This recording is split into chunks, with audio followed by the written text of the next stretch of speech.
My wife and I enjoy a decent cup of coffee.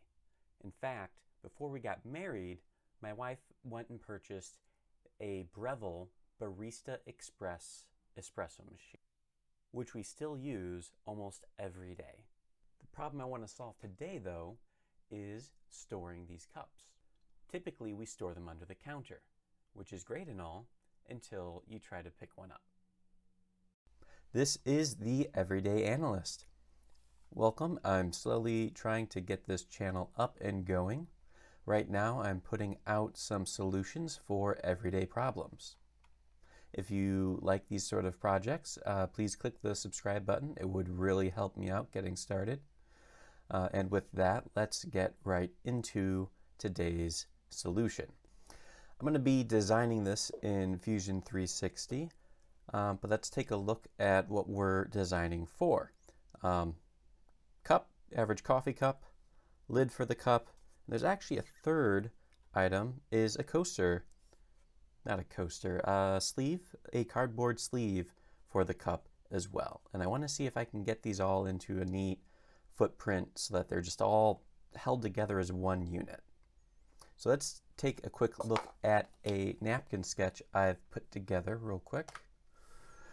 So here we have, I've just kind of sketched out, I've seen coffee cup organizers before. I think anyone who's been into a gas station, they've got all the stuff just stacked up. And so I really started to think about what solution am I after? Well, for one, I want the cups, vertical, and they'll just stack up. So no matter how many cups I have, they should still fit in the organizer. Same thing with the lids. And then if there's room for the sleeves at the end, I want to squeeze those in as well. So looking at my sketch here, I'll try to point to these. This is kind of like the top-down view of what I'm looking for. I did take some dimensions for, let's see, the 95 millimeter diameter for the diameter of the cup, as well as what a decent stack of filters would be. If I had like 10 filters, how big is this? It's about 40 millimeters. So with those things in mind, we're going to hop into Fusion 360. Okay, here we are. And first thing I've done is I've laid out a sketch. And, I drew some squares, but I think it's going to make more sense to just draw circles. And what I've done here is I've set my inner circle to be an offset of the 94 millimeters I had in my sketch. So whatever size diameter your cup is, I just made it a little bit bigger. Just added a millimeter. It adds like, for the diameter, it adds a millimeter. It's really adding 2 millimeters because it's circles added on both sides. And then what I did is I added an offset. Let's see if I can highlight it here. There we go. So that offset is, what did I do? 1.2 millimeters. I find that a lot of the things that I 3D print do well with being 2 millimeters thick. And what I did here, because it's more of a flimsy item, you might say, it doesn't need a whole lot of structure to it. It's just holding paper and cardboard. So I tend to go a little thinner on the walls to use just a little bit less material. So I copied that over, I mirrored that on this line. So I had 2 circles, one for the cups, one for the lids. I just took the largest diameter between the two, and that's going to let me interchange whether I want to store the cups over here or I want to store the cups over here and the lids over there. it's not going to make too much of a difference. They're interchangeable. And then on the front, I went ahead and added a spot for the sleeves. And, you know, there's some space left over on the front and on the back. And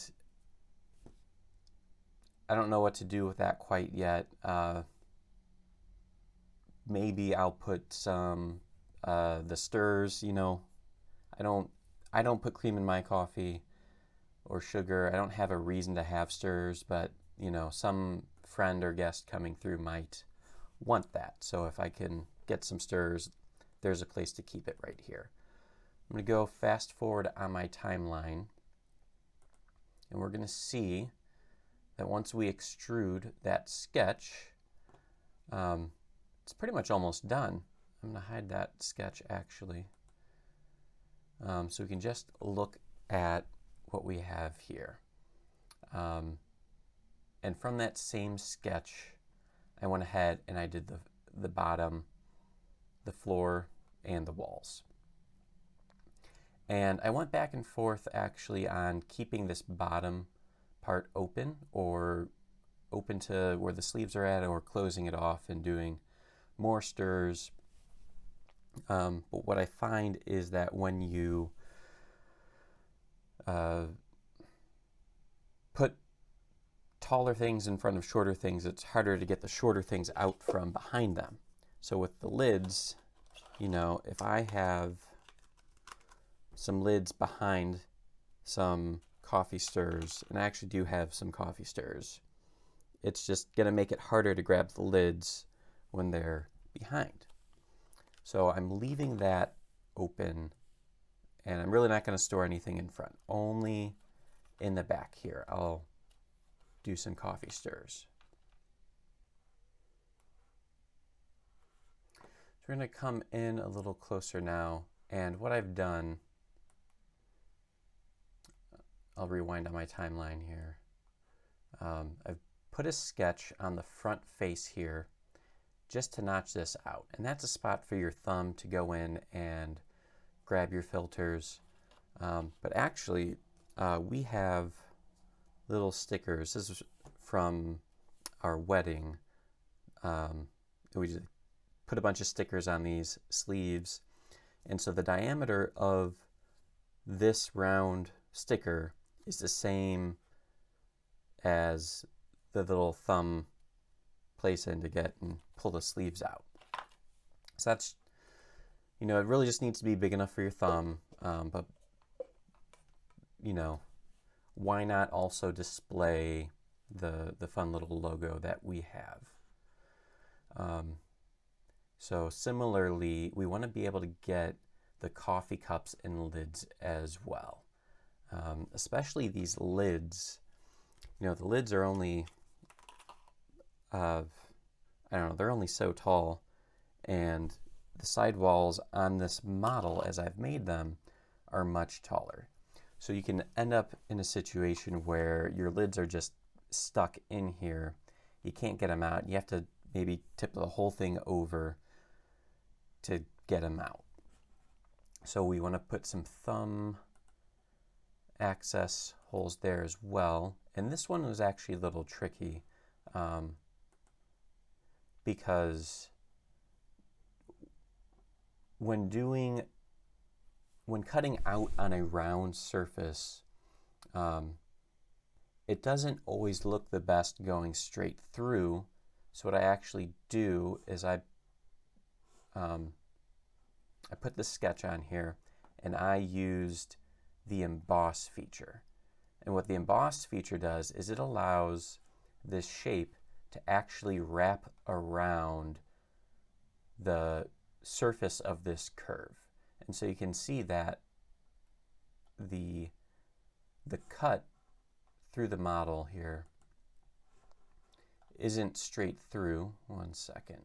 Let's get this lined up. But the cut actually follows the curvature of the surface. And that's just a small detail to to learn how to model Fusion 360. But it's certainly a nice touch on the finished model. Then I went ahead and mirrored that to the other side. So now we have a pretty nice looking model. But still there's a couple more things, and that has to do with all these nooks and crannies and corners.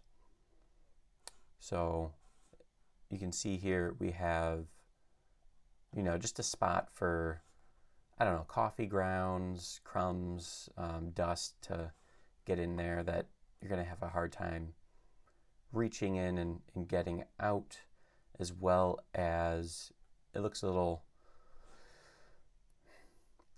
strange having these sharp corners here and the rest of it is all round. So the solution I went for is actually to soften these corners with some fillets, and that matches the curves just flow into each other, as well as using a fillet to thicken out these crevices.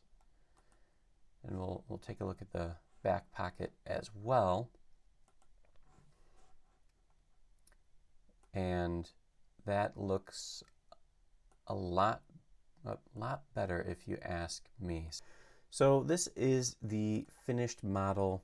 Normally what I would do is I would create some sort of test print just to check the fit on my 3D printer. This time around I didn't do that. I was pretty comfortable that everything would come out properly, so I just went ahead and 3D printed the whole thing, and I already did that and it's done. So everything fits in pretty well. Cups, lids, I've got these tall coffee stirrers, and then of course the coffee sleeves themselves fit nicely on the front as well. And I'm going to unload it here real quick. Okay, so this is the final model. It is a little thinner, so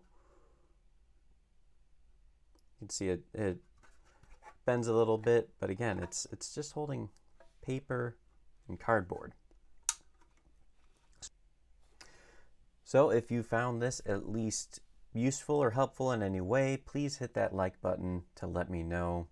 And for everyone who's made it this far, I'm going to put a link in the description for this file, or you can find it on my printables page. Thanks for watching.